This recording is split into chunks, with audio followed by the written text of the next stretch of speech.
Assalamualaikum warahmatullahi wabarakatuh. Perkenalkan, nama saya Ana Ika Aulia. Di sini saya perwakilan dari kelompok 4 akan menyampaikan materi tentang fonologi bahasa Indonesia. Sebelumnya terima kasih kepada Bapak Dadang Sunanda MPD selaku dosen konsep dasar bahasa Indonesia. Materi yang pertama akan disampaikan oleh teman saya. Perkenalkan, saya Muyahra yang akan menyampaikan materi yang pertama. Materi yang pertama yaitu konsep dasar fonologi. Berdasarkan asal katanya, fonologi berasal dari kata fon yang berarti bunyi dan logos yang berarti ilmu. Fonologi dapat dikatakan sebagai cabang ilmu bahasa yang mempelajari bunyi-bunyi bahasa. Bunyi bahasa apa yang dimaksud? Bunyi bahasa yang dimaksud adalah bunyi yang dihasilkan oleh alat ucap manusia atau yang disebut organ artikulatoris yang menghasilkan gelombang bunyi sehingga dapat diterima oleh telinga manusia. Menurut Robin, tahun 1992, halaman 23 sampai 24 mengungkapkan fonologi bahasa adalah bagian linguistik yang mempelajari pola dan organisasi bahasa dalam kaitannya dengan ciri-ciri dan kategori fonetis. Sedangkan fonetik adalah bagian linguistik yang mempelajari alat ucap. Sekian penjelasan materi dari saya. Selanjutnya akan disampaikan oleh rekan saya. Perkenalkan, nama saya Christian Sirustari. Di sini saya akan menjelaskan bagian dalam fonologi.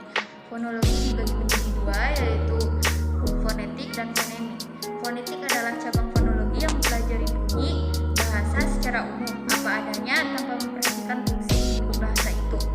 Secara umum, fonetik mengkaji bagaimana bunyi bahasa dihasilkan, diklasifikasikan, dan dipahami oleh manusia.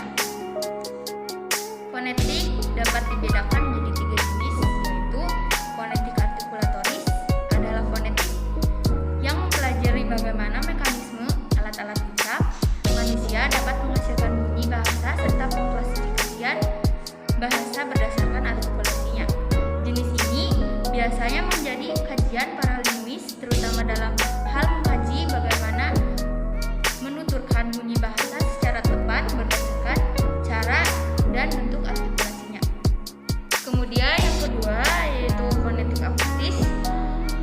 Fonemik akustis mempelajari bunyi bahasa berupa getaran udara dan mengkaji tentang frekuensi bunyi, amplitudo, intensitas, dan timbrenya.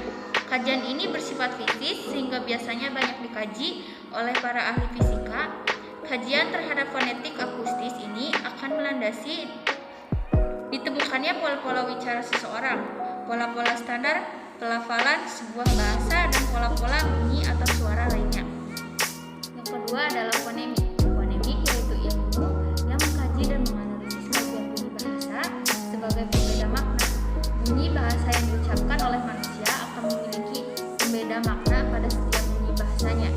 Objek kajian dari fonemik adalah fonem, berbeda dengan objek kajian fonetik yang mengkaji fon. Untuk mengenal dan menentukan bunyi-bunyi bahasa yang bersifat fungsional atau fonem biasanya dilakukan melalui kontras minimal. Sekurang-kurangnya ada 4 premis untuk mengenali sebuah fonem, yakni bunyi bahasa dipengaruhi lingkungannya, bunyi bahasa itu simetris, bunyi bahasa yang secara fonetis mirip harus digolongkan ke dalam kelas fonem yang berbeda, bunyi bahasa yang bersifat komplementer harus dimasukkan ke dalam kelas fonem yang sama. Ya, penjelasan dari saya. Selanjutnya akan dijelaskan oleh rekan saya. Terima kasih. Materi selanjutnya yaitu proses terjadinya bunyi bahasa.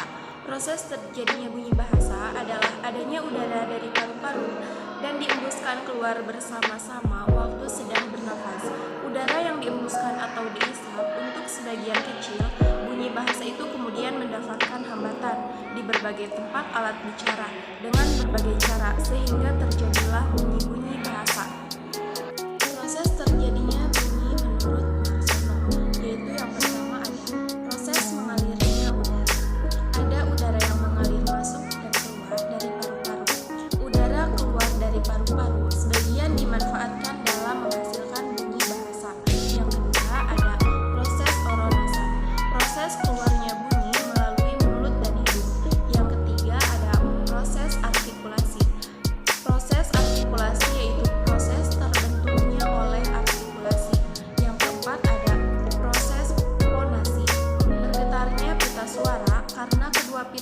suara merapat sehingga glotis dalam keadaan tertutup rapat.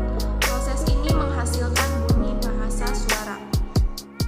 Sekian penjelasan materi dari kelompok 3. Kurang lebihnya mohon maaf. Wassalamualaikum warahmatullahi wabarakatuh.